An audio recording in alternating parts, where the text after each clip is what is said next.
అందరికీ వందనాలు. సెప్టెంబర్ నెల 10వ తారీఖు. ఈరోజు వాక్యపు వాగ్దానం. యెహోవా ఆశీర్వాదము నీ మీద ఉండునుగాక.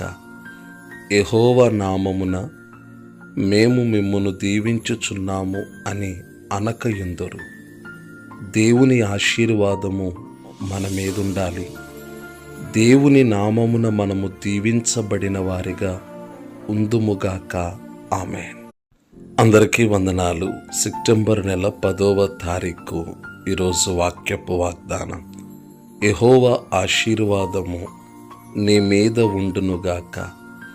యెహోవా నామమున మేము మిమ్మును దీవించుచున్నాము అని అనకయుందురు. దేవుని ఆశీర్వాదము మన మీదుండాలి. దేవుని నామమున మనము దీవించబడిన వారిగా ఉందుముగాక. ఆమేన్.